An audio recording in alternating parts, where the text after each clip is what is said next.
Hello friends and welcome back to Luffy Fiction. How are you all? So in this video we will see what if Luffy manifested the Dragonic place in hell. Now without any further delay let's begin the story. Her death had happened all too fast for the realization that she was dying had yet to sink in until her bleary eyes took in the horrendous sight of a large and thick metal pipe protruding out from her lower abdomen, its metal casing drenched in the very liquid of her lifeblood in a grotesque resemblance of a hot dog drenched in a copious amount of ketchup. The first thing that settled in was the excruciating pain from the deep and extremely emphasized puncture in her stomach. She knew she needed to find something to cut the metal into something smaller to stem the blood flow, but there was nothing useful in sight, and she wasn't idiotic enough to pull the tube out of her since that would just result in her dying from blood loss even faster. The second thing that came to mind was that she should be screaming until her lungs had shriveled up into pathetic and dried up pieces. But she couldn't find the energy to do that. Especially when she looked around at the wreckage of the ambulance that the most likely drunk truck driver had caused before he'd cowardly sped away from the accident. She saw her fellow co-workers on the ground, with blood coating their faces, and she feared the worst. Nonetheless, she pushed herself up from the ground, pushed herself while tolerating the pain that came from the miraculously short metal tubing lodged right through her lower abdomen.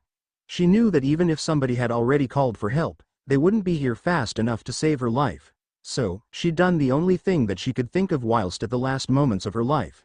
To do her job. She'd dragged herself to her co-workers, checking their pulses to see if they were alive, and she nearly breathed out a sigh of relief when each and every one of their pulses thrummed slowly yet strongly against her fingers. She ripped up her skirt into shreds, long enough to be tied around the more serious injuries of her co-workers and stopping the blood from flowing out. Then finally, when the pain in her stomach had dulled into a numbness and the threat of sleep had started to creep out from the dark crevices of her mind, she stumbled upon her latest and most likely final patient.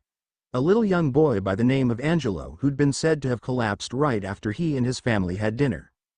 According to his parents, there was a pain in his lower back and lower abdomen that he'd been complaining about, but they'd just assumed that it was because of the new school he'd started in. She diagnosed him with appendicitis the moment she felt the swelling from underneath the skin of where his appendix should be, and she'd assured the parents that he'd be fine and by tomorrow morning he'd be safe in the confines of a hospital bed. Suffice to say, she'd nearly had a cardiac arrest when she saw that his dextrose had snapped, and she hurriedly removed its needle from the boy's wrist before any more bacteria could enter the boy's bloodstream. She couldn't find it in herself to breathe out a sigh of relief when she located an unharmed dextrose nearby, too tired to do anything aside from dragging herself to it. Plucking the dextrose from the rubble, she made her way back to Angelo, kneeled down, struggled to find a vein in the boy's wrist, uncapped the needle, then pierced the first vein she'd seen and sealed it off with the tape that had held the previous dextrose after wiping out the blood that had spurted out with the clean handkerchief she'd hidden in her pocket. She checked the boy's pulse, mentally berating herself for not doing that in the first place, and her shoulders relaxed when she felt a steady and strong thrum from his pulse. She looked around one last time at the people that she'd managed to help, and that's when she spotted a young man running out of the convenience store and towards the wreckage that she was in. She smiled at him when he neared her, feeling a little bit amused when his eyes widened at the grotesque image of a metal pipe coming out of her abdomen, and she was momentarily surprised to see his mouth move yet not hear any words reach her ears. He came over to her, cradling her in one arm whilst the other moved to hover over the tube in her body. No, she told him, but even she couldn't hear her own voice. Help. The others, she said, and coughed out and wiped her mouth with the back of her hand, unsurprised to see that blood had stained the entirety of the appendage. It's too late for me, she told him after a long while of painful breathing. But the young man seemed persistent in helping her, because he shook his head and told her something that she couldn't quite understand with deafened ears. No, she repeated, placing her cleaner hand over his, and she noticed that he was trembling. Poor guy, he was most likely going to be traumatized by this event. Help them. Call 9.1.1. They'll need it more than I do, she said with difficulty, coughing out loudly and muttering an apology when her blood sprayed onto his dark green shirt that was slowly starting to gray out now that she noticed. Her body was starting to fail her. First her hearing, then her sense of taste, now her eyesight, and then her sense of touch would disappear, which would happen when her organs finally collapsed altogether from the strain of her large wound. She closed her eyes, prepared to accept her death with open arms. She'd lived a fulfilling life, done her job to the very end just as she'd always wanted to, and now she could finally let go of the last sliver of life inside of her. And then, with the numbness engulfing her entire being and the darkness caging her consciousness in its unrelenting hold, she slipped away into what felt like death. And for once in her entire life, she felt that she was truly at peace with herself. Only for that peace to be ripped away from her when she wakes up with a resounding cry at the tremendous and unavoidable throbbing that comes from her entire body. When she opens her eyes, she is immediately blinded by a great white light that makes her head ache even more, and she closes her eyes to get rid of the pain as she wails and wails out her agony at the feeling of her entire body being encased by the smoldering flames of what should be hell at this very moment. But then, the pain ceases when she feels something big and warm wrap itself around her body, and she's only realized that it weren't the very flames of hell that were hurting her but the icy sensation of the cool wind that was freezing her body to the point of pain. She releases another cry, this time one out of confusion because where is she? What happened? Why is she still alive? And she is most surprised when she feels her body being cradled into something even bigger and warmer, and she swears that her heart had stopped beating for a few seconds when she hears a voice from above speak. Luffy. The voice speaks, but she doesn't dare open her eyes, in fear of seeing something that she doesn't want to see. Come to finally see the big wide world, haven't you? The voice is feminine, and it speaks in a lilting and loving voice that makes her finally open her eyes once she's deemed it safe enough to open her eyes slowly to prevent getting blinded by the great white light.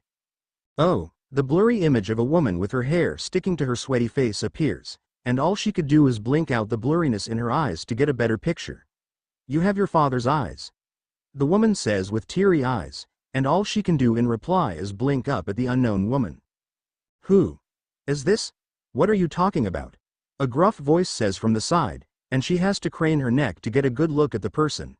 She nearly emits out a cry of fear at the blurry yet obviously terrifying features of the man seated right beside the woman, but she manages to swallow it down and replace it with a cautious and wary stare at the man. She has your eyes, he grunts, but there's something in the tone of his voice that's soft despite its roughness. The woman blushes a bit at that comment, and looks down at her with inquisitive eyes. Huh. You're right. And then the woman suddenly laughs out loud. Thank goodness Luffy does. I don't know what I'd do if she inherited any parts of your face, the woman laughs, whilst the man growls out in a threatening kind of way that makes her huddle into the comforts of the woman's cradle. It takes her a few more minutes to connect the pieces together. Blame it on her shock from dying just a few minutes ago, okay. But once she does, she can literally feel her entire brain malfunctioning at the thought of being reincarnated and in the body of a newborn baby. She doesn't know what else to do, hasn't decided yet what to do, but it's only when she feels her new mother rock her in her arms with the tune of a soft yet hypnotizing lullaby, does she decide what she should do first. Getting some well-deserved sleep.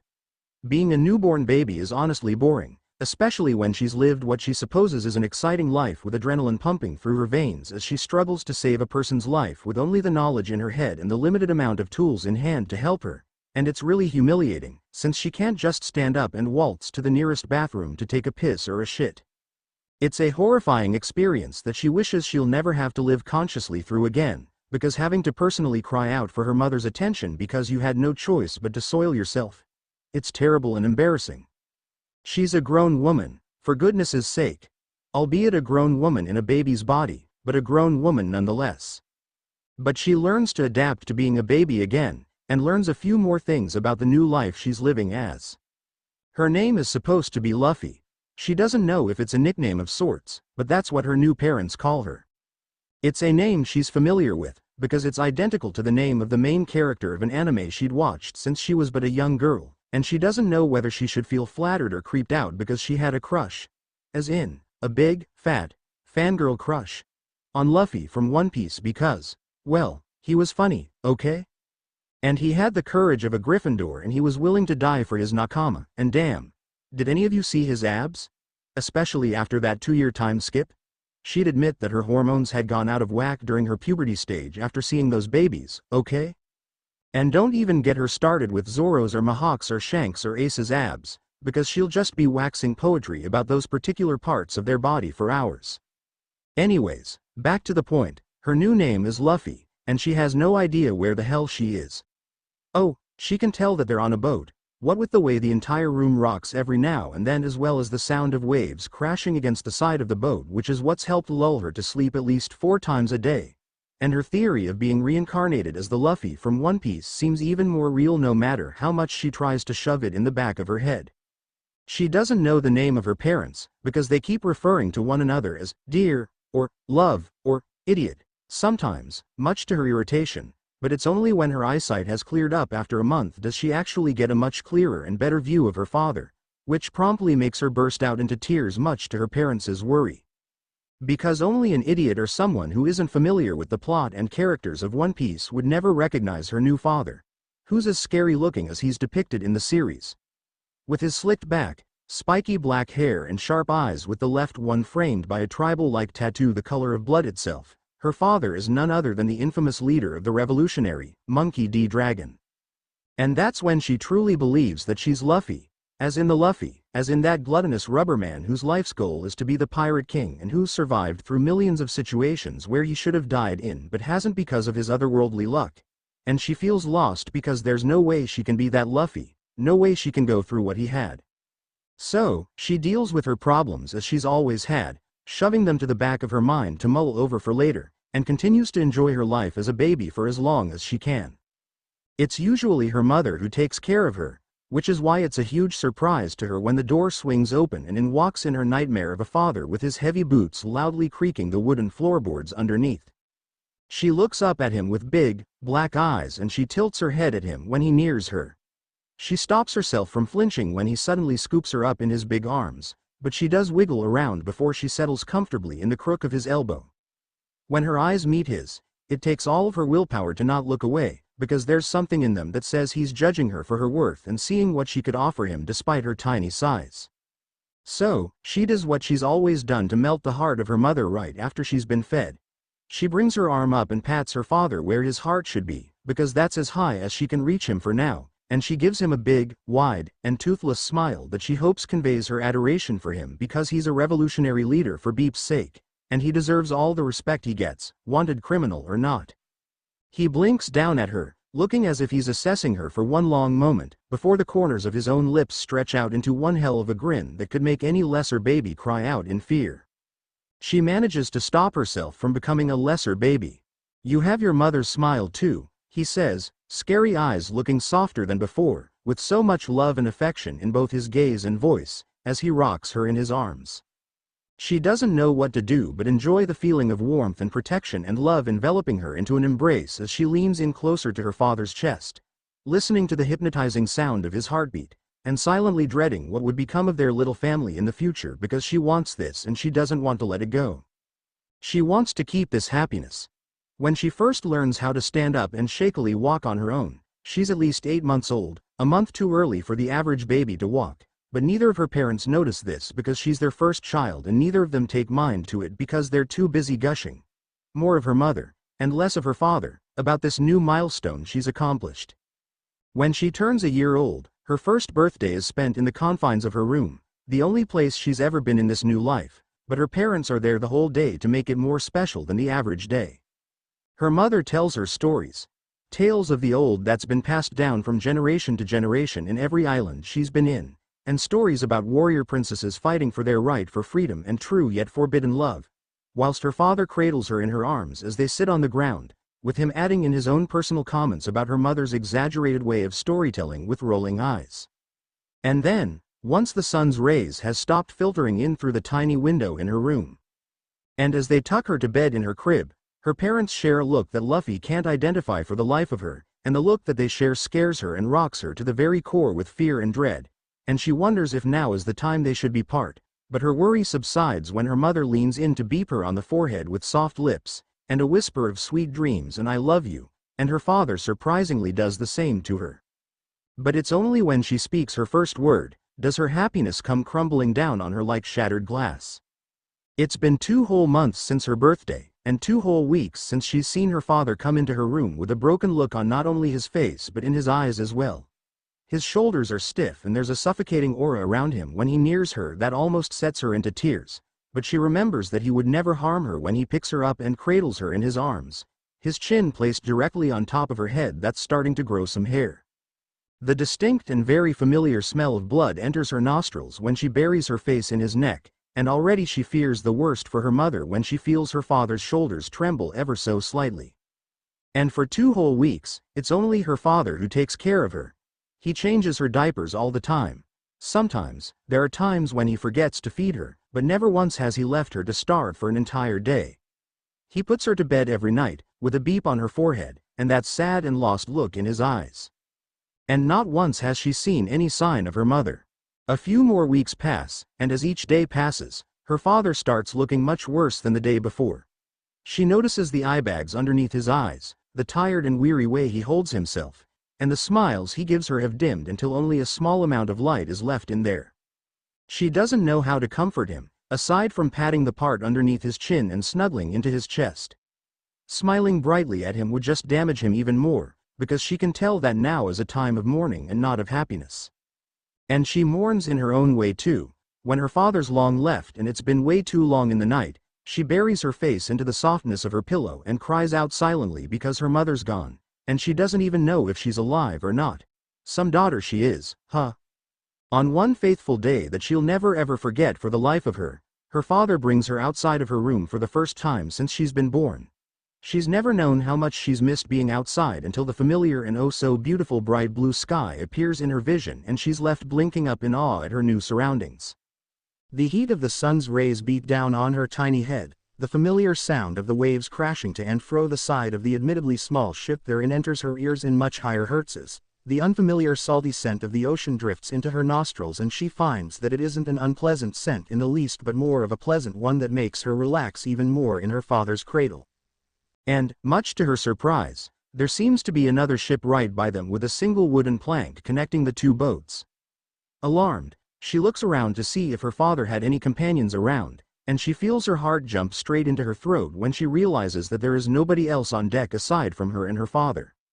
Shish, her father murmurs quietly, rocking her in his arms in an effort to calm her down, and, much to her surprise, he hides her underneath the darkness of his cloak to obstruct anybody's view of her, which honestly doesn't do much to appease her worry and concern. Shifting a bit, she sits up a little bit straighter and peeks through a small hole that she's managed to locate in her father's cloak. Her gaze immediately drifts towards the other ship, which is easily thrice as big as their own ship, with a dark blue interior and a large mast that proudly displays the shadowed figure of a dark blue seagull with what looks like a narrow wrench below. But it's the words written underneath the symbol that makes her tense up.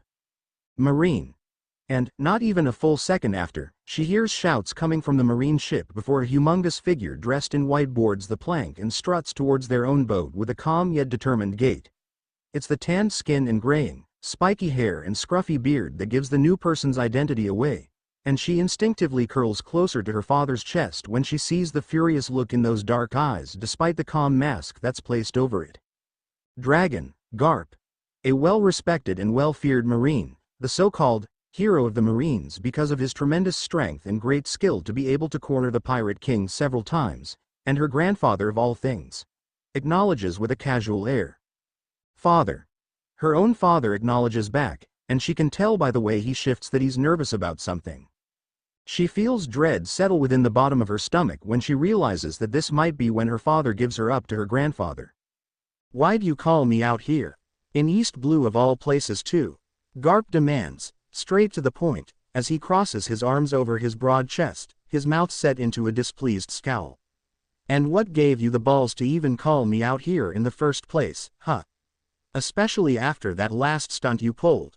Her father shifts again in place, and she stills reflexively when he adjusts his hold on her. Unfortunately for her, it seems that Garp had noticed her moving underneath her father's cloak, and she can see the grayed eyebrow her grandfather raises. And what's that you got there in your arms? Planning on attacking me with some kind of secret weapon? Garp asks, sounding amused of all things, the furious look in his eyes instantly disappearing, only to be replaced with delight. Bawahahaha. Don't underestimate your old man just because I'm old, you brat, he roars out loud with infectious laughter. Her father starts shifting again. No, I have a request, he says, adjusting his cradle on her once more. I need you to take care of something for me, he continues, before he's cut off by Garp. Take care of something? and there's a sharp edge to his voice this time that makes her shrink back as she feels the air around them shift into something tense and heavy that makes it harder for her to breathe in. "Dragon, if this is another.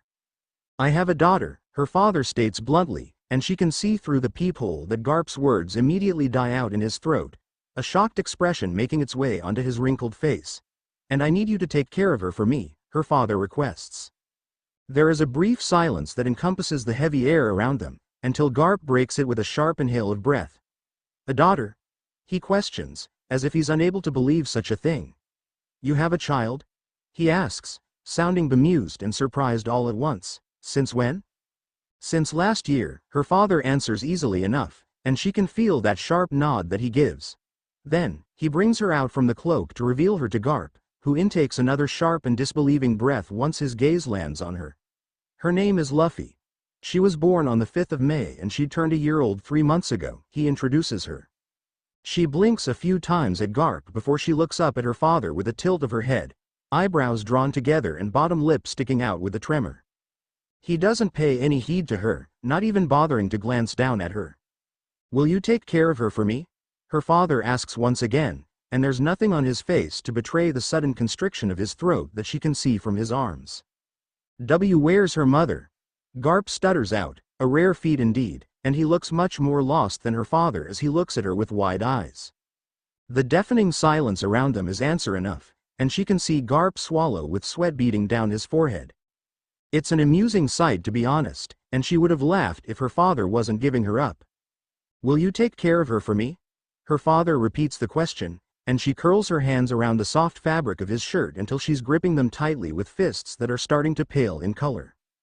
She doesn't want to be separated from her father, canon storyline be damned.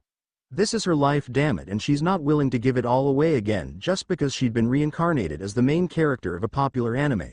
She has a choice in this, but it seems, with this tiny 1-year-old body of hers, she doesn't really have a lot of options around. But when she sees the look on Garp's face that's reluctant and unwilling at best, she starts deluding herself with hopes that this storyline might be different.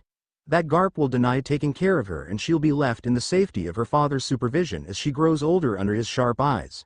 But her hopes are shattered when the expression on his face hardens with what seems like determination as he holds her arms out to take her.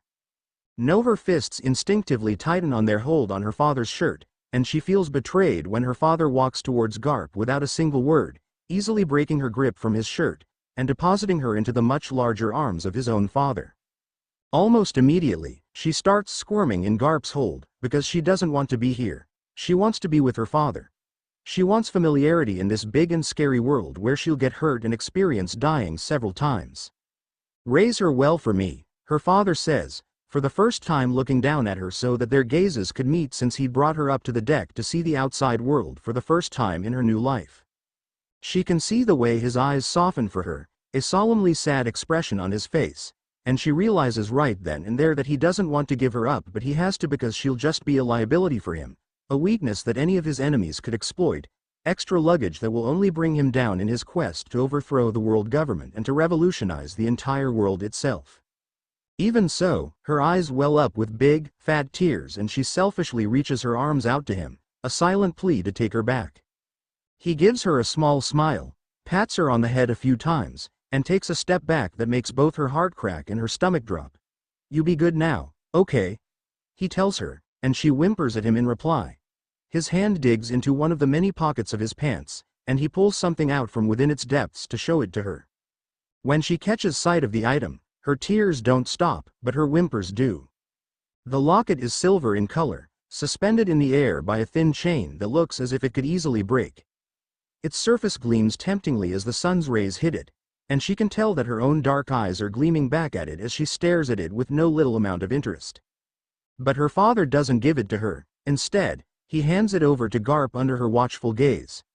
"Here," her father says as Garp accepts it with his other hand, curiously fiddling with it around the meaty appendages that are his fingers. "That belonged to her mother. Give it to Luffy once she's old enough," he instructs Garp, who slowly nods in affirmation.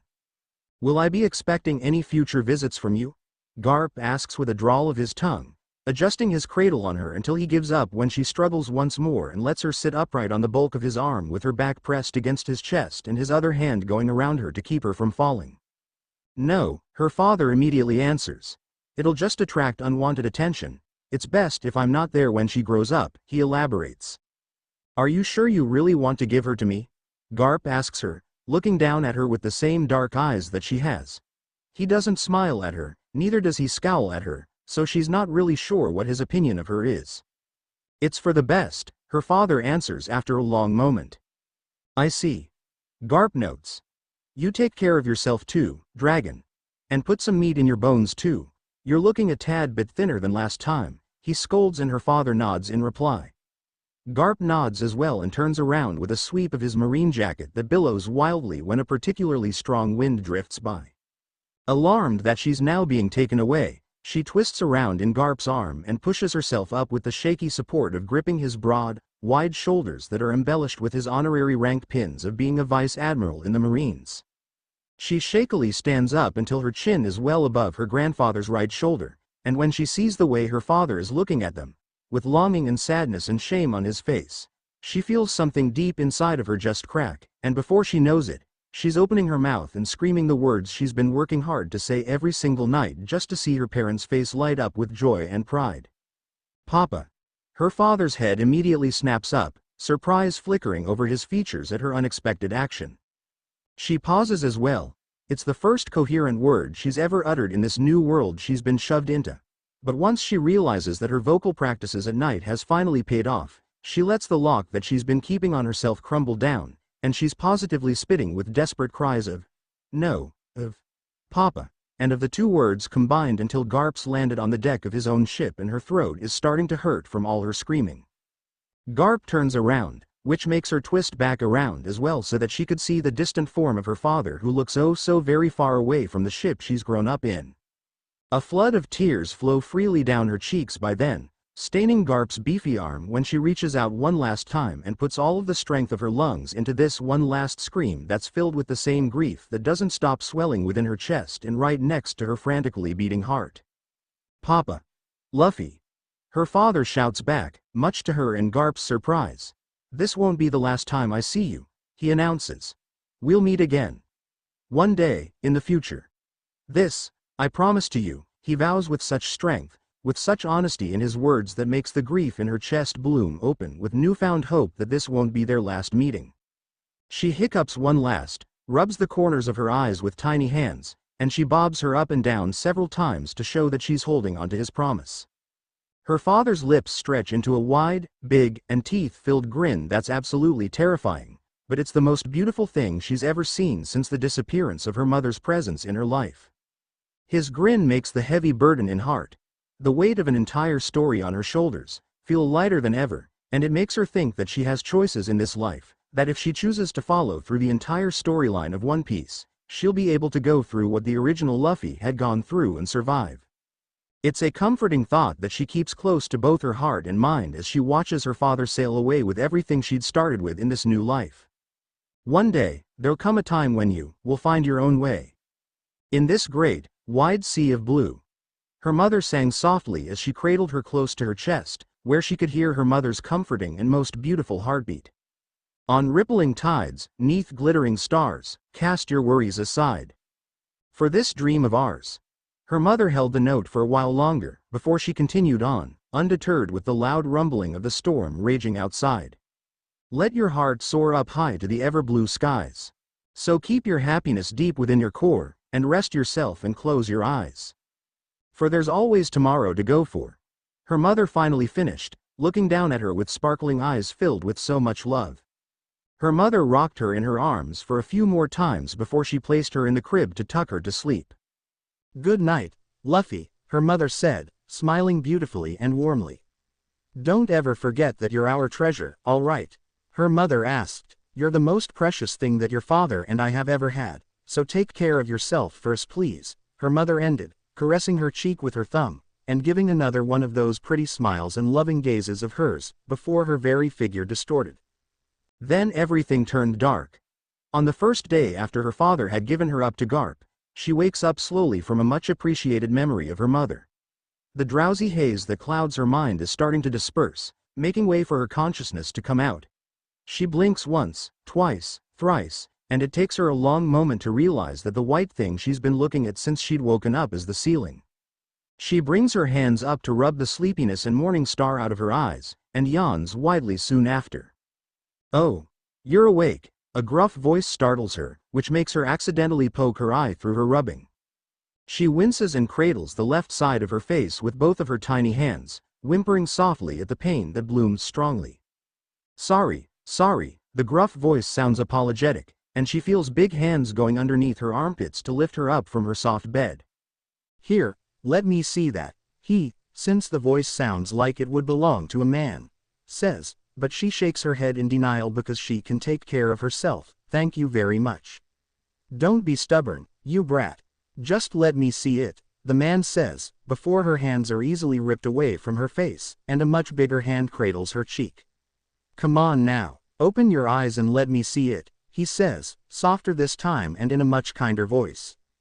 She hesitates for a moment, before her eyelids flutter open and she blinks a few times to soothe the pain in her left eye. She immediately sees Garp, with a concerned expression twisting his features, and she leans back a bit because he's really close to her to the point that she feels her personal bubbles about to explode. "A little redness in your eye, but you'll live," Garp says, the concerned expression on his face sagging into one of relief. And silence that's heavily awkward occupies the atmosphere around, and she wiggles a bit since her armpits are starting to hurt from being suspended up in the air. Garp notices this and immediately cradles her to his chest, but she's reluctant to lean her head against his chest. It's not like she's afraid or anything. Okay, now that's a big fat lie because this man can easily crush her head with maybe a powerful flick of his finger, and that alone scares her. But she doesn't think she's ready to accept anybody else in her fold of loved ones after having just lost her beloved parents. Her heart twists at the thought of her parents, of a loving and funny mother with exaggerated tales of adventure and soft beats on the forehead and cheeks, of a loving and inexperienced father with a terrifying grin that could move the oceans itself and a warm chest that's comfortable to lean against.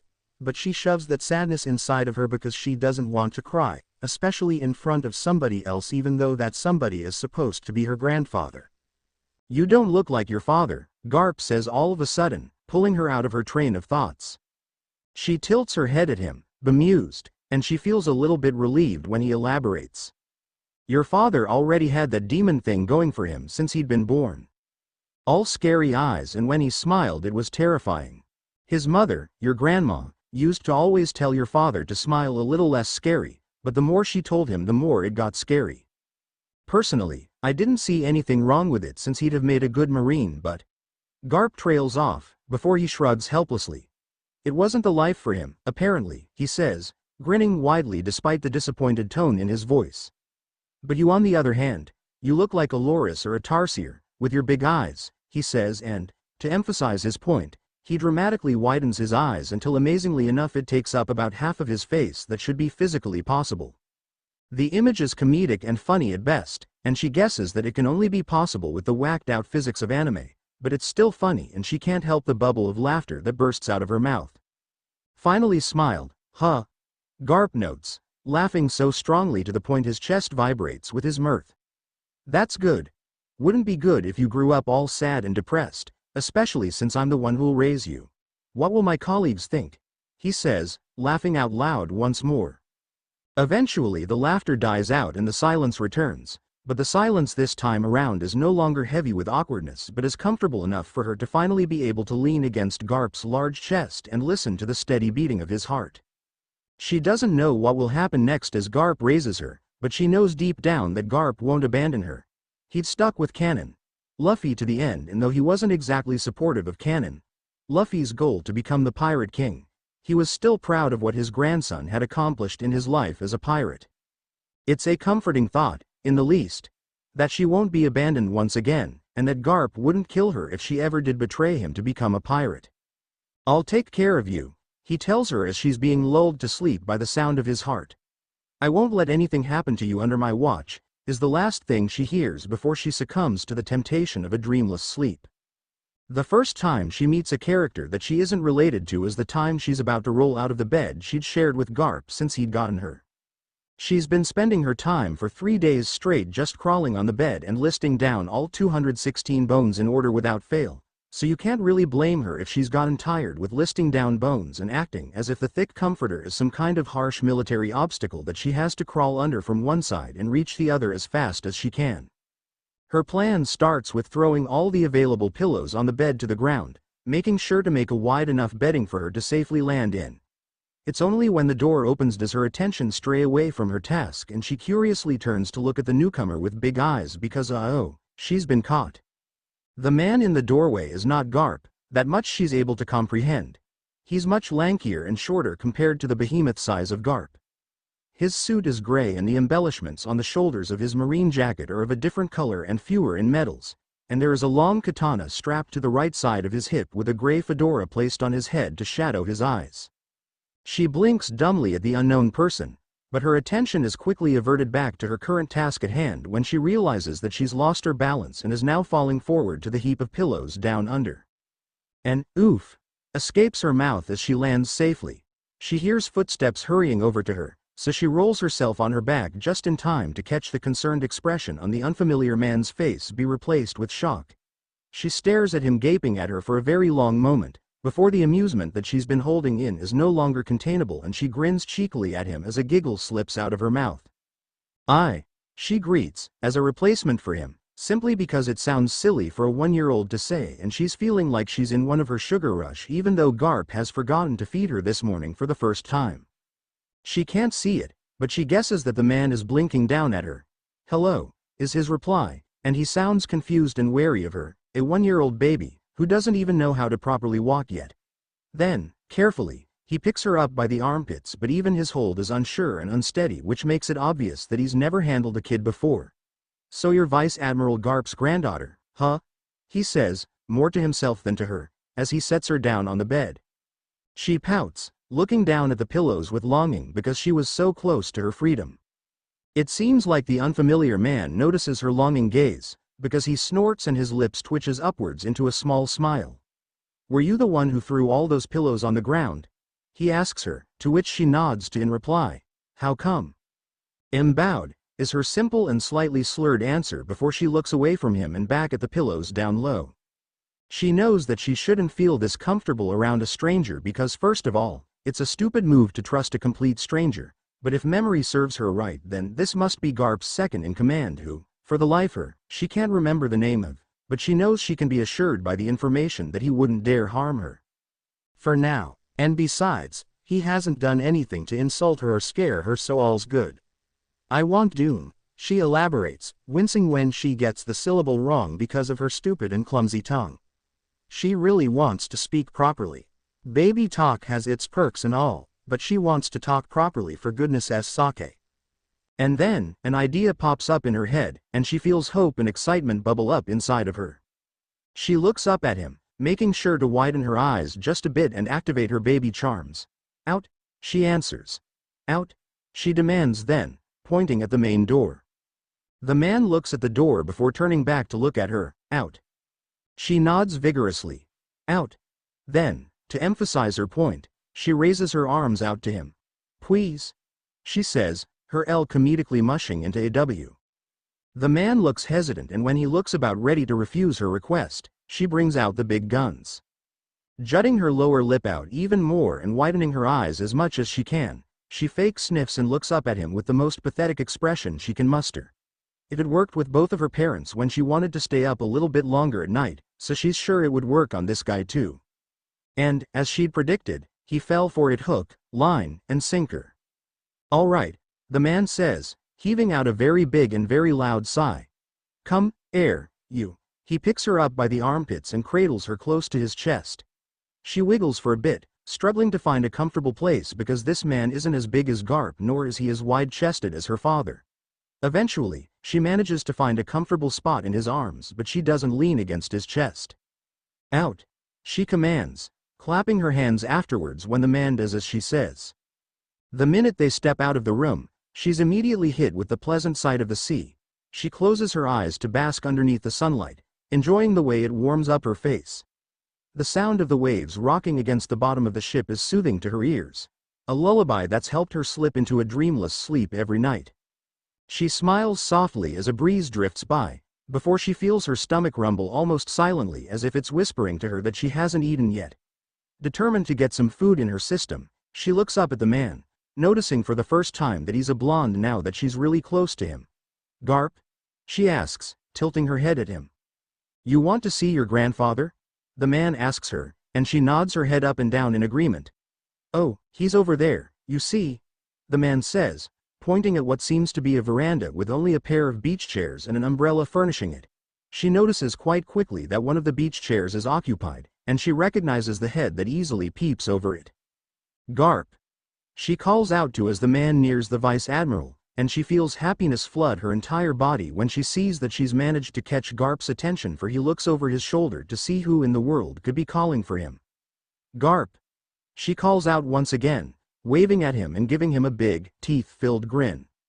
"Luffy," Garp says, looking surprised that she's in front of him, and even more so that she's said his name.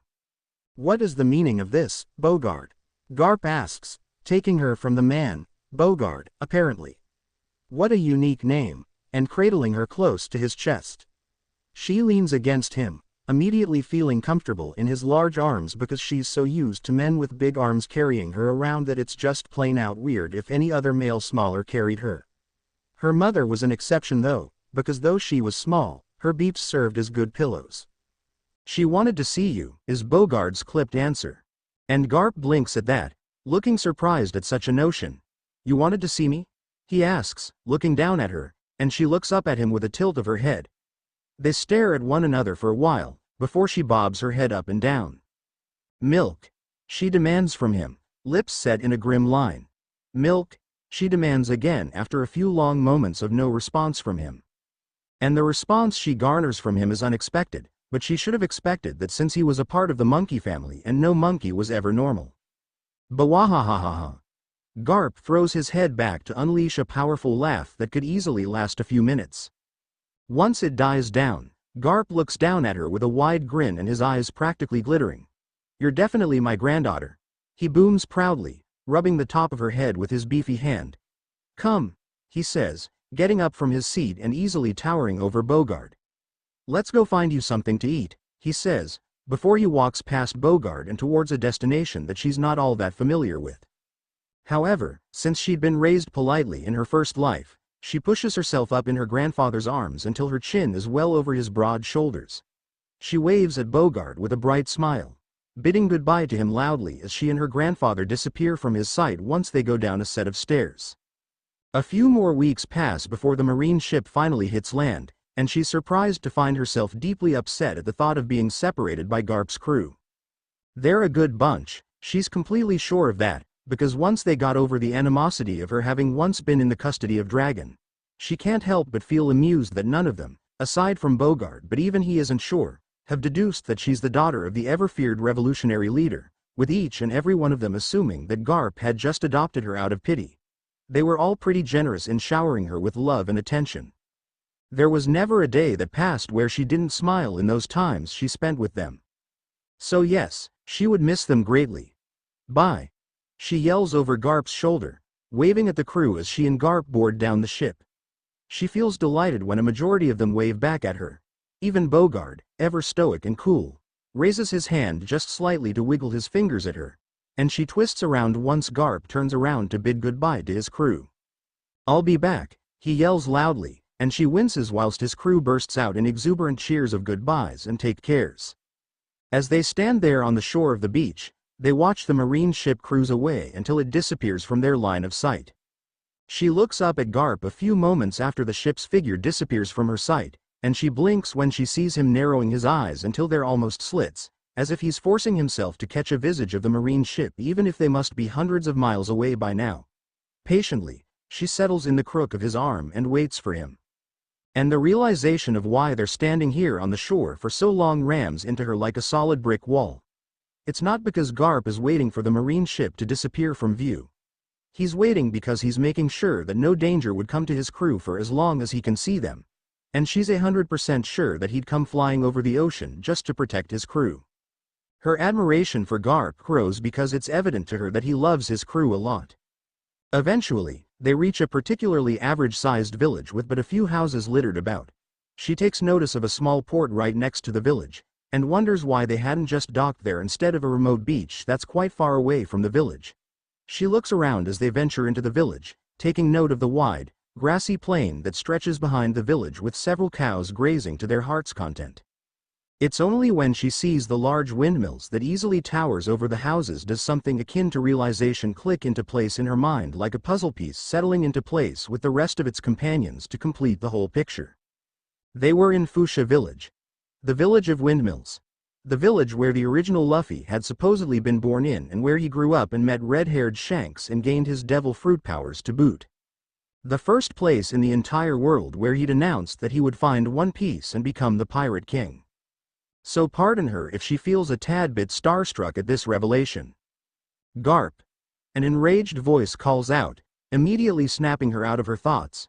She turns her head to face the newcomer, and blinks slowly when she vaguely recognizes the man who is wearing a Rastafarian hat. "What are you doing here?" he demands next. "Bawahahahaha. I came here for my vacation, of course." Garp laughs boisterously, pointing at his Hawaiian-themed polo and khaki pants.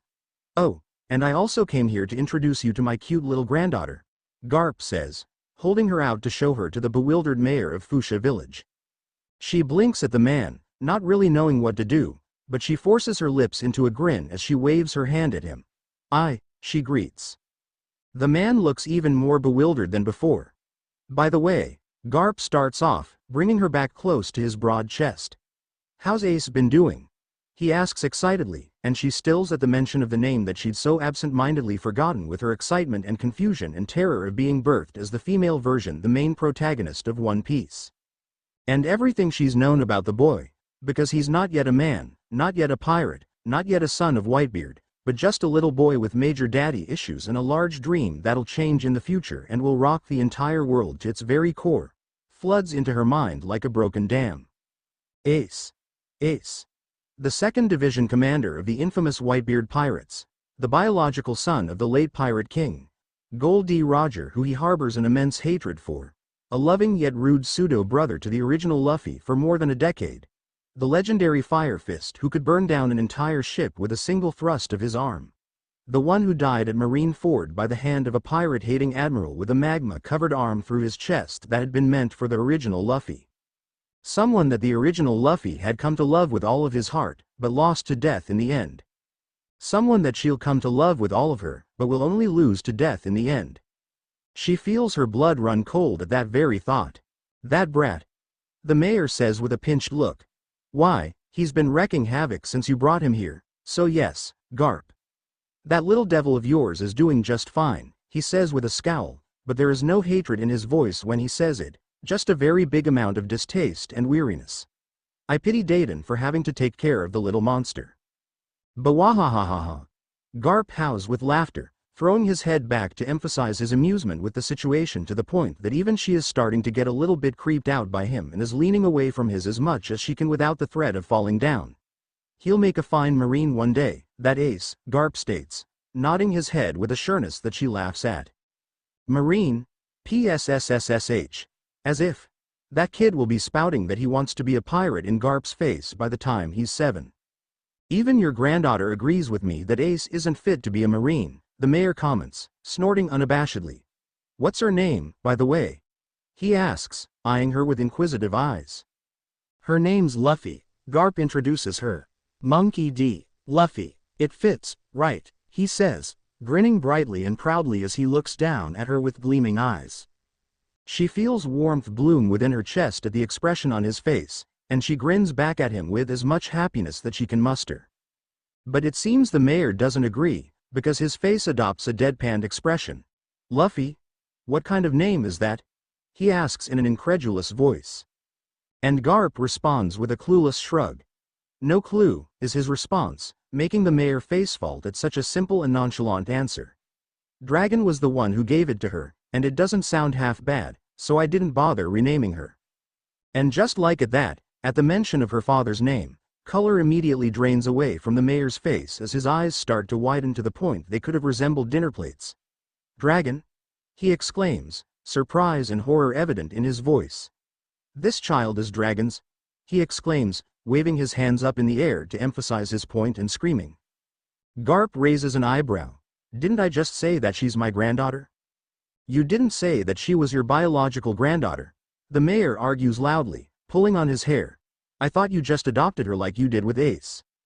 Saw, biological or adopted, they're both my grandchildren. It doesn't matter if we're blood related or not, because the two of them are still family to me. Garp announces, his lips set into a firm line. A strong gust of wind picks up and drifts by them, billowing their clothes and hair from its mere strength. For a moment, she feels something heavy and suffocating settle deep within the atmosphere before it disappears swiftly. But the tightness in her throat is enough evidence that there was a distinct shift in the atmosphere above them. When she looks back at the mayor, he's grown even paler, but it seems that he's strong enough to muster a small nod. I see, he says. I'm guessing that you'll leave her in our care once you leave, am I correct? He asks. Why, of course. Garp answers with a bright grin, and she hardly twitches at his reply because she'd expected it. Garp hadn't been there for most of the original Luffy's childhood, so why should this be any more different? Nevertheless, her stomach drops at that thought and she feels sad that she'll be left in somebody else's care once again, as well as a little disappointed in Garp for not being able to fully take care of her. The ocean's not a safe place for a baby. Especially for my cute little granddaughter. Who knows what'll happen to her if I bring her along with me to work? He exclaims, sounding and looking aghast at that very thought. The mayor just stares darkly at Garp for a moment, before he heaves out a loud and very heavy sigh. Buy me a drink and I'll think about it, is his answer, despite the fact that his shoulders are slumped with defeat because it's evident to her that no matter what, if Garp wants something, there's just no denying him unless you want even more trouble. The bar they're standing in front of is small at best with only 2 floors to it. It hardly looks remarkable at all, with aged wood that makes up the building and a signboard that's supposed to spell Party's Bar in big, bold, and bright green letters. But with a missing letter and paint that's starting to chip away due to old age, it just spells out Patty's Bar, which is slightly hilarious and sad because the owner must not have enough money to repair the signboard. But even from the outside, she can already feel the homely atmosphere it gives off from within, and she feels a little giddy when they finally step inside. Despite its small appearance on the outside, the bar seems big enough to house the entire village. There are several sets of wooden tables and chairs scattered about the place, and she can't help but notice that this place must be well loved because despite its haggard appearance from the outside, its wooden floors gleam with wax and there's not a speck of dust or a puddle of spilt liquid in sight. An elderly woman stands behind a counter, accompanied by a young lady who she can easily identify as Makino due to the greenish hue to her dark hair and her signature kerchief. The two of them are wiping a few mugs when they approach them. Melissa. Garp greets with a grin like always as he sits down on a bar stool with the mayor sitting right next to him. Nice to see that you haven't hit the bucket yet, he says with good humor, laughing as he repeatedly slaps the bar with a meaty hand. The mugs tremble with the threat of falling, and they would have if Makino hadn't steadied them with a firm grip. The elderly woman, Melissa, gives Garp one of the darkest looks she's ever seen. Ah. Garp. Blunt and insensitive as always, I see.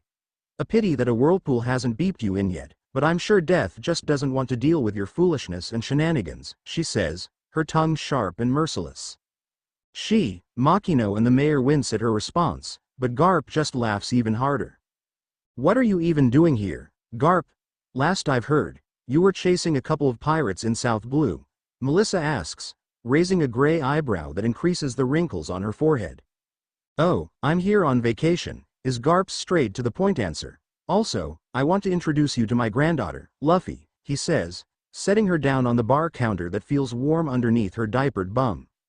She blinks up at Melissa and Makino, who are wearing identical expressions of shock, although the former had more a horrified one compared to the latter's amazement. She stares up at the two of them unblinkingly for a long moment, before she gives them a tentative and shy smile. She greets, wiggling her fingers at them. Both of the women just continued to stare at her as if she'd grown a second head. Her smile twitches with the threat of fading away, but before it does, Makino, unsurprisingly, blinks out of her daze to give her a small albeit breathtaking smile. And it makes her chest squeeze painfully, makes her tiny, tiny heart twist like somebody's trying to drain out the sorrows and longing in it because it's the smile. The same smile that her mother gave her. There's not an ounce of love in it, of course, but it's still the same soft quirk of the lips and the brightness to it that reminds her of her mother and... Hello. Makino says softly to her, destroying the tracks for her train of thoughts. It's nice to meet you, Luffy. My name's Makino, and this is Mistress Melissa, she introduces with a tilt of her head. She stares up at Makino, struggling to reorganize her thoughts as she shoves down the ache that's coursing throughout her entire being. She doesn't know what else to do but to nod numbly as her smile eventually fades away. She misses her mother and father greatly. So you went and got another kid, huh? Melissa says disdainfully, but the hand that she places on her small arm is warm and comforting. Are you planning on giving her away to Dayton just like with that other one? Melissa asks, but she doesn't look at Garp when she says this but at her, and there's something akin to sadness and pity in her gaze despite the firmness of her expression. Actually, Garp starts, pulling her back to his chest and placing a meaty arm over her. I was planning on raising her myself, he says. But only until she's old enough, of course, and I'll need your help with that too since I can't be on vacation for more than 2 weeks, he says it nonchalantly as Melissa chokes. What? The elderly woman demands.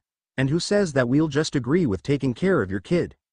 She's not adopted, Garp states, and a deep and heavy silence hovers within the atmosphere around them. She's really my kid, he honestly elaborates, much to the shock of Melissa and Makino. What? Melissa shrieks. You gone and knocked up someone? Garp doesn't answer her question. Instead, he turns to Makino and asks for a mug of beer for himself and for the mayor, to which the young lady nods wordlessly and sets off to prepare his order. Once he's nursing his warm mug of alcoholic liquid, Garp levels a serious stare up at Melissa.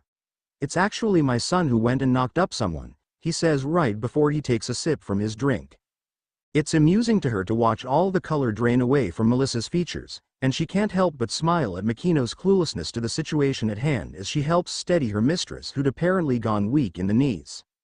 Wait, Melissa says once she's seated on a chair of her own. So this kid is your brat's kid? She asks, and Garp nods. Oh Poseidon, the elderly woman breathes out, placing a hand on her chest to somewhat calm her heavily beating heart. So the monkey family line continues, huh? Melissa says with a snort after a few long moments of silence. Good riddance. There's just no getting rid of you monkeys. And Garp just throws his head back to emit a loud laugh that she swears had shook the entire building. Before they leave, it's decided that she'll be in the care of Melissa and Makino whenever Garp isn't there. Naturally, she feels a little bit disappointed that Garp can't fully take care of her himself, but it can't be helped since he's still on the active roster of the Marines and he has a duty to fulfill before he can completely retire from work. So all she can do is shrug off her disappointment because that's the best and only thing that she can do, to accept it. But the minute they reach the house that's apparently Garp's, her bad mood is immediately cast aside once her gaze lands on the large wooden shelf that's filled to the brim with books of all colors and sizes. Ah. Home sweet home. Garp says as he sets her on a table and goes off to place his luggage somewhere in the house, most probably his bedroom. She doesn't pay any heed to Garp, too fixated with the object of her attention, the object of her complete and utter devotion, because oh my God, books. Books everywhere. Her eyes sparkle at the thought of reading all those books, and the thought of being left in Fuchsia Village doesn't sound too bad anymore. From what she can hear, she supposes that Garp is still unpacking his things in his bedroom, so, with her determination set, she carefully climbs down the fortunately short-legged table. The floor is covered with a thin, dark brown carpet that feels soft underneath her feet. Taking a short moment to enjoy its softness, she sighs softly at the remembrance of her tiny yet comfortable apartment back in her past life with its comfortable carpeting. She wonders what had happened to it on several occasions, but she assumes that her family must have gotten her stuff before the landlady had put it up for rent for somebody else to buy. Taking unsteady steps towards the shelf, she nearly trips over herself if a nearby desk hadn't helped steady her. She breathes out a sigh of relief, her heart hammering wildly in her chest as she looks back, and she's comforted by the fact that she can still hear Garp humming an unfamiliar tune underneath his breath. Looking back at the wooden shelf that seems taller and wider now that she's up close to it, she feels unashamed if ever she starts drooling. Later, when Garp finds her, she's surrounded by piles upon piles of books that she'd taken from the lower parts of the shelf and has yet to browse through. He stares at her with one of the most bewildered expressions she's ever seen, before he silently settles down beside her whilst she's flipping through a book that tells the story of a brave sailor. She looks up at him then with large and glossy eyes, but she manages to crack a wide and bright grin at him. And it's only when he tucks her into bed and offers to read the continuation of the book to her, does Garp truly become grandfather in her head. To be completely honest, she'd never really been interested in becoming a doctor. She wasn't one of those people who dreamed of becoming one since they were a child just so that they could either earn a lot of money or just plain out help other people out of the utter goodness of their heart. No, her becoming a doctor was just something she did simply because it was something she found convenient. She wasn't one of those historians who could ramble on and on about lectures upon lectures of a specific event that had happened or of a specific place of either little to great importance. She wasn't one of those mad or prodigal scientists who could whip out new mathematical equations right out of their ass or discover a new element that would either lead to the end of the world or bring progress to the evolution of the human race. No, she was none of those. She was just a plain old bookworm who just really loved reading and learning. None of her original childhood dreams were even related to medicine in the least. When she was 7, she wanted to own a cute little cafe with cute little pastries. Whereas when she was 13 she wanted to be an assassin who could effortlessly jump across roofs and kill their designated target with complete ease. Don't ask how she started off with such an innocent dream that turned into a bloody one. Puberty had been a total train wreck for her. But there was always a reason behind every single dream of hers. For example, if she owned a cafe, she could learn how to manage a business. Proper business placement, compute for the standardized menu recipe depending on the amount of consumers, methods of advertising, gaining investors or partnership deals, the ins and outs of interior design, recipes that could either be left alone or personalized, the different styles and kinds of flatware and tableware, efficiency and durability of different kinds of takeout materials, as well as what makes a person comfortable depending on the weather as well as the mood of the atmosphere. Her dream to become an assassin was also on the same lines as her first dream. Because you'd learned the most efficient way of breaking and entering without leaving any evidences, targeting your victim without leaving a trace or making it as if somebody else had killed them, the hierarchy of the underworld, the different types and kinds of weapons available and what were their advantages and disadvantages, gathering information via hacking or either stalking them in real life or through social media, etc. Each and every one of her dreams had always involved learning something new. And anybody who knew her could attest to that, to the point that they always referred to her as the smart one, because she knew a lot of things that she'd mostly gotten through reading books, surfing the internet, or simply observing and or experimenting to gain first-hand experience. They described her as knowledgeable and curious, interested with everything and nothing in the whole wide world, the one with a bright future ahead of them. Although there were others who called her weird and freaky and annoying and crazy and a bitch, but she mostly ignored them because who was it that got into Yale? Huh? Who was it that managed to graduate from a crappy public school in a rural area and get into one of the most world-known universities out there? Huh? And with a scholarship too. Who was it that succeeded? But anyways, back to the point, she became a doctor because, well, why not? It had stopped her parents from nagging at her to be serious with her life, and her life as an adult was as stable as it could get right after she'd gotten her medical license. Plus, she was learning new things every day as a doctor, so life was good. But it had never been enough.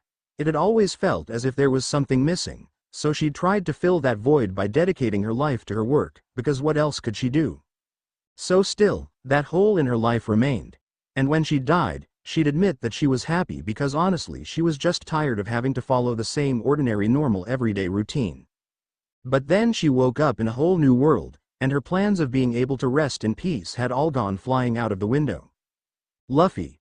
She's snapped out of her little daydream once she hears the familiar voice of Makino calling for her, and she raises her head from the book she'd been reading to stare up at the woman who is making her way towards her with a basket of clothes balanced against her hip.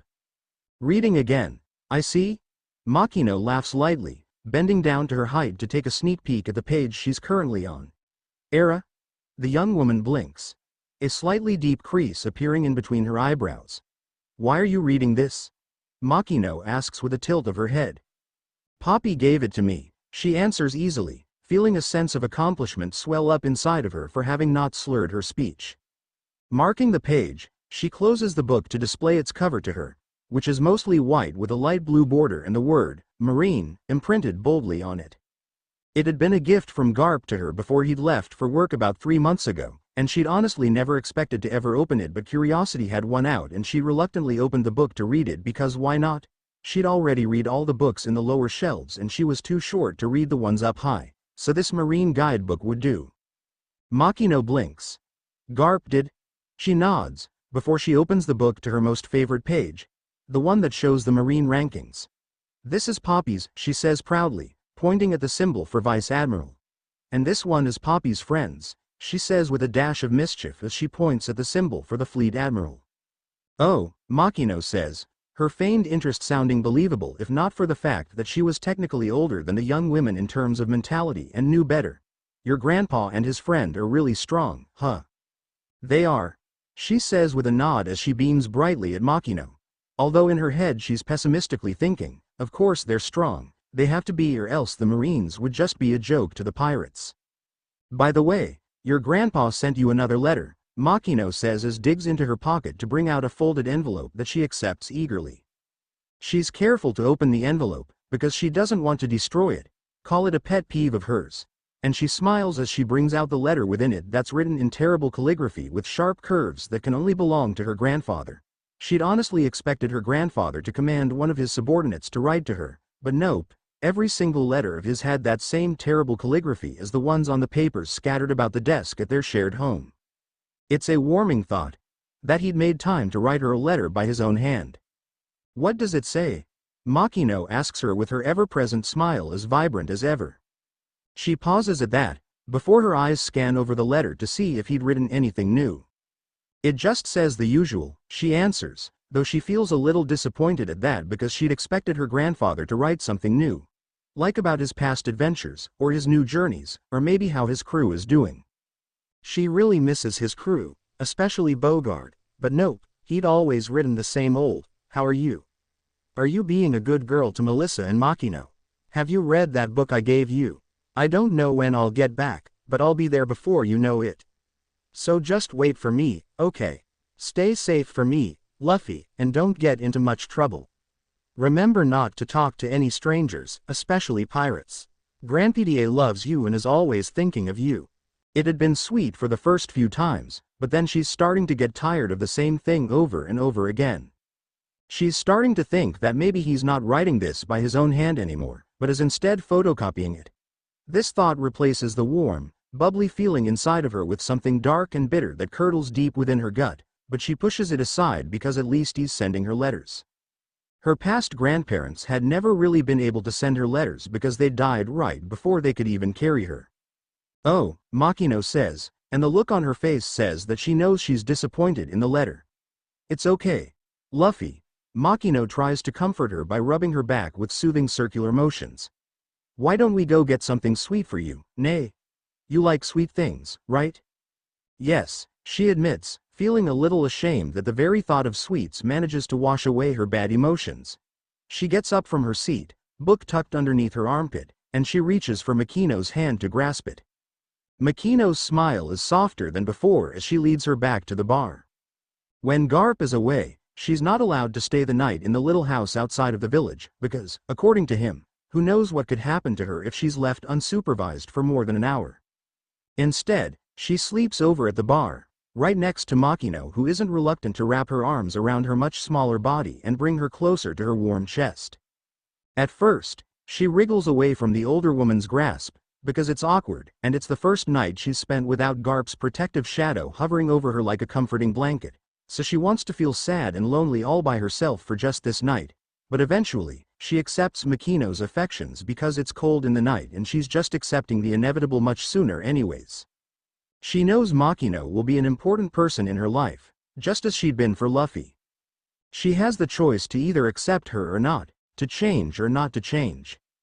But she's already accepted Garp, her warm, funny, and incredibly loving grandfather who never complains when she wakes up at the middle of the night because of dreams of either memories of the short time she'd spent with her parents or of flashes of her death that's starting to become a little bit traumatic to her, and is patient enough to even read her any book she chooses until she's lulled back into a deep slumber with his deep voice bringing inked words to life. So what's one more character? Makino is kind, friendly, and very considerate of her needs and wants. Always willing enough to carry her wherever she wants to go if her mistress permits it, And always making sure that she's behind the safety of the counter whenever there are customers in the bar is to try to prevent her from seeing or hearing any inappropriate manners or vulgar words that she could copy. But she tries to ignore any of the customers' lewd language, for not only Makino's sake but for her grandfather's as well. And though it is incredibly tempting to see her grandfather's reaction when she says beep or beep beeper right in front of his face, she doesn't want the bar to be given a bad reputation for kids. Even though kids shouldn't even be in there in the first place. So Makino is someone she's willing to accept as another precious figure in her life, because she's worth it. But it's Melissa that she's most worried about. The elderly woman may be cold and critical to the point that there isn't a day where she doesn't yell at Makino at least twice for even the tiniest of mistakes, but even she's not made out of ice. There are times when she lets go of her uptight personality that's similar to a mask that needs to be removed after its use to take a breath of fresh air. Like when at the end of the day Melissa never fails to pat Makino on the back for a job well done with a small grin, or that time when she herself had accidentally knocked over an entire mug of beer because she'd been too engrossed in a new book and all Melissa had done was sigh and ruffle her hair and told her to be more careful next time before telling Makino to quickly clean up the mess. But she most definitely can't forget about that one time when Makino was being beepfully harassed by a particularly drunk customer who just wouldn't back the beep off and got even more angrier when Makino had denied him. Melissa had thrown a literal bitch fit, screaming like a banshee as she continuously smacked the man in the face with her cane until he ran out with a collection of bloodied bruises on his face, arms, chest, and back. It had only taken Makino to calm her down. But even then Melissa had told the mayor to tell that man to stay away from the bar or else she'd kill him for sure the next time she sees him. That particular incident had definitely been memorable, and because of that it was pretty obvious that Melissa really loves Makino no matter how many times she denies it to the mayor and claims that she's just properly taking care of her ward. But it's not Melissa herself she's worried about. She's worried about what would happen to Melissa. Because the elderly woman hadn't appeared even once in the series, hadn't even been mentioned, which means that Melissa wouldn't be here anymore once Shanks arrives. She doesn't want to delve in that train of thought, because she already knows its outcome. Even so, she can't help but accept Melissa in her fold of important people. Because you can't stop what the heart wants, Luffy. Someone screaming for her name immediately jolts her out of her sleep, and she shoots up so fast that she accidentally falls off the bed with the thin blanket tangled up around her. She wriggles restlessly out of the blankets, but instantly freezes up once the door to the room slams open and in walks in Makino whose expression is as bright as the sun. Luffy. Quick. Makino stops talking once she takes in the sight of her on the ground. Luffy? Makino says, sounding bemused and bewildered. What are you doing on the ground? Makino asks as she walks towards her and bends down so that she could help her out of the blanket's captivity. I fell off the bed and got tangled up in the blanket, is her almost timid answer as she blushes slightly out of sheer embarrassment for having been caught in such a ridiculous position. Makino stares at her blankly for a moment, before her lips turn up into a smile as she giggles. You're such a silly child, Luffy, Makino says to her, bringing a hand up to her face to gently make circular motions on her cheek with her thumb. Be more careful, okay? You could have really gotten hurt there, so try to take better care of yourself please, Makino tells her. Yes, Makino-san, is her exuberant reply as she grins up widely at the older woman, any trace of embarrassment gone and easily replaced with eagerness because she remembers that Makino had promised to her last night that they would be having pancakes for breakfast. Pancakes? She asks, practically vibrating in place. The smile Makino gives her has a tad bit of mischief on it that makes her pause. Oh, there's something even better waiting for you downstairs, is all Makino says before she gathers her in her arms to carry her out of the room. She rests her head against Makino's shoulder as they descend down the stairs, wondering what could possibly be waiting for her as she politely covers a big yawn with her hand. It seems like she's still drowsy from staying up a little late at night to continue reading some of Makino's well-hidden smutty novels while the barmaid herself was still cluelessly in dreamland. She's a woman. Okay. Child body be damned, because her brain needs the stimulation to keep her from dying of utter boredom. She's snapped out of her thoughts when she hears a very familiar voice, and she immediately looks up to see the terribly missed hulk of a figure that could only belong to her grandfather who's now grinning sunnily at her as if he'd never left. Joy and relief are the first two emotions that swell up within her chest, The former because she's missed him dearly and she just feels so glad that he's finally home and she can finally ask him to reach that big, thick book at the very top of the shelf that even Makino can't reach with a stool. And the latter because he's here and he's safe and he looks the same as when he'd left her. Poppy. She nearly squeals, reaching her arms out for her grandfather who blinks dumbly at her designation for him. Poppy? Garp parrots, looking towards Melissa for an explanation. The elderly owner of the bar has an amused look written all over her features. Whilst leaning against the wooden bar counter, Melissa snorts, "That's you, you buffoon. Makino tried teaching her to call you grandpa, but she didn't want to call you anything else but Poppy, apparently." Realization and astonishment settles over Garp's features once his gaze returns to her, and her smile only grows bigger when he takes her into his beefy arms and cradles her close to his chest. "I'm Poppy?" he asks her, and there's something akin to wonder in his voice. She nods vigorously. Poppy is Poppy," she says, and she has to admit that no matter how cutely and childishly she says it, she feels a little ridiculous and stupid for even saying it in the first place. "And I read the book you gave me too," she says, before pointing at the counter where the book should be resting underneath one of its shelves. "Really?" Garp asks her with wide eyes. "You read the whole thing?" "Aye," she confirms, grinning. "Pretty surprising considering she's your granddaughter," Melissa slyly butts in, downing her daily medicine with a gulp of water and a deep grimace. Hard to imagine a monkey interested in reading a bunch of paper and ink, she seems to have quoted. "Ha!" Garp chortles. "Just goes to show you that us monkeys are both brawn and brain," he says smugly, but Melissa pretends not to notice as she orders Makino to go fetch a pail of water from the well outside. "But did you really read the whole book, Luffy?" he asks her, peering down at her with doubtful eyes. Feeling a little insulted, she furrows her eyebrows at him and gives him the best unimpressed look that she can give. The amused grin he gives her doesn't make her feel any better. In fact, she feels like pricking out the hair of his beard. "One hair at a time, of course. Sorry, it's just that when I was your age, I'd rather set a book on fire than open one." "Bwahahahahahahah," he boasts with a cackle of gleeful laughter, and she can't help but feel horrified at the very notion of somebody burning book, and enjoy it, and she's even related to such an arsonist. "Your father was like that too, you know. But your grandmother beat that kind of thinking out of him before he started burning anything," he says, smiling fondly as he most likely reminisced about the good old days. "So it's a wonder why you like reading," he says, peering down at her with scrutinizing eyes. Internally, she's sweating a bucket full of sweat. Externally, she puts her acting skills to use and beams innocently up at Garp after a momentary pause of, "What the beep should I do? Oh beep, am I screwed? Am I going to die?" whilst hoping against hope itself that her grandfather would be persuaded by her adorable facade. Fortunately for her, Garp easily falls for her charms and proceeds to mush their cheeks together, cooing at how adorable of a brat she is and how he's going to make her absolutely terrifying in the future. And so, with her worries having been placated, she leans her head against his chest and closes her eyes, allowing herself to be lulled back to sleep with the familiar sound of her grandfather's heartbeat thumping beneath her. She doesn't care if she'd just woken up, because there's a difference between sleeping in her grandfather's arms compared to Makino's. In Garp's arms, all the tension that had been coiled tightly within her body just snaps, and all the worry, all the concerns, all the fear for the future that's been prepared and set up for her, it just vanishes. She doesn't know if it's because of the shared blood they have coursing through their veins, that sings prettily and loudly right here and right now, with her so close to him, or maybe it's because she just prefers his company over Makino's for some strange reason. Her train of thoughts disperses once sleep claims her as its most willing captive once again.